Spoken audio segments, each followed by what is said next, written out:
Most men over 60 don't realize this. It's not age that turns women off, it's what age reveals. And once you see it, you can't unsee it. Because the shift isn't loud, it's subtle, quiet, almost invisible. But women notice immediately. You've probably been in a situation like this. You walk into a room, you're well dressed, you feel confident, and yet something feels off. The energy doesn't land the way it used to. Conversations don't stick. Eye contact fades quicker. And you tell yourself, maybe it's just how things are now. But here's the uncomfortable truth. It's not random. There are patterns. And the first one is something most guys completely overlook: neglect disguised as comfort. It starts small. Maybe you stop caring about posture. Your shoulders slump just a little. Your walk loses intention. You sit like you're trying to disappear into the chair. Think about this for a moment. Posture isn't just physical, it's psychological. It signals how you see yourself. And women read that instantly, not consciously, but instinctively. A man who carries himself with quiet strength, even in his 60s, triggers a completely different emotional response than someone who looks like he's given up on being seen. But here's where it gets interesting. It's not about looking young, it's about looking alive. There's a difference. And most guys miss it. Now, the second one is even more subtle and a bit uncomfortable to hear.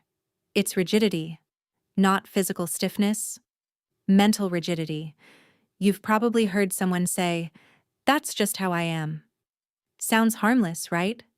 But to a woman, especially one who values emotional intelligence, that phrase can feel like a dead end, because it signals resistance to growth. And here's the twist. Attraction isn't just about who you are, it's about how adaptable you are. A man who listens, adjusts, evolves. He feels dynamic. But a man who's locked into his ways, he feels predictable. And predictable, in this context, slowly turns into invisible. Maybe you didn't notice this, but watch how conversations shift. A rigid man talks at you. A flexible man talks with you. That difference, it's everything. Now stay with me, because the third one is where things start to hit deeper. It's emotional heaviness. And no one talks about this enough.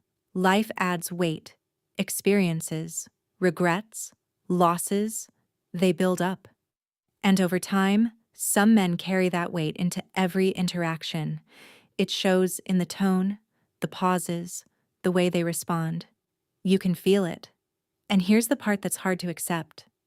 Women don't reject the man. They react to the emotional atmosphere around him. If every conversation feels like it's dragging through unresolved tension, it becomes exhausting. But here's the contradiction. Vulnerability is attractive. So what's the difference? It's in the delivery. Vulnerability invites connection. Emotional heaviness demands it. One feels open, the other feels draining.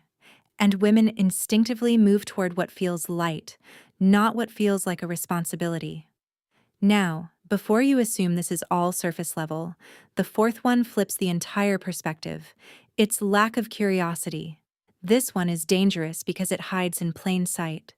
You stop asking questions. You stop exploring new ideas. You stop being genuinely interested in the world around you.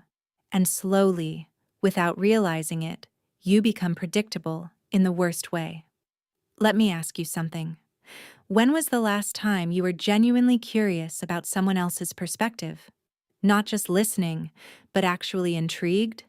Because curiosity is magnetic. It creates energy. It makes interactions feel alive.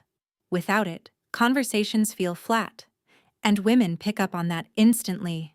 You've probably seen this happen. Two men, same age, similar background. One feels engaging, the other feels forgettable. The difference? One is still mentally exploring. The other has already decided he knows everything worth knowing. And now, the fifth one. This is the one most men never see coming. It's subtle, but once you notice it, it changes everything. It's the absence of intentional presence, not just being there physically, but actually being present, focused, engaged. A lot of men over time develop this distracted energy. Their attention drifts. They check out mid-conversation. They respond without really listening. And it creates a disconnect that's hard to explain, but easy to feel. Think about this for a second. When someone is fully present with you, you feel it immediately. There's a certain intensity, a calm focus. It makes you feel seen. Now flip that. When someone is half there, half distracted, it creates distance, even if they're sitting right in front of you. And here's the deeper layer. Presence isn't about effort, it's about intention. It's choosing to be fully engaged in the moment, and that choice, it's incredibly attractive, regardless of age. Now here's the part most guys don't expect. None of these are permanent, they're patterns. And patterns can be changed, but only if you're aware of them. Because once you start noticing these shifts in real life, the posture, the rigidity, the emotional tone, the curiosity, the presence, you start to see something else. You start to see why some men become more attractive with age and others fade into the background. And the difference isn't luck, it's awareness. So next time you're in a conversation, pay attention, not just to what's being said, but to how it feels. Notice the reactions, the subtle shifts, the moments where connection either builds or quietly disappears. Did you notice this happening before? Or maybe you're seeing it now in a different way, because once you see these patterns clearly, you don't just understand attraction better, you understand people better. And once you notice these patterns in real life, you'll never see human behavior the same way again. Subscribe for more insights.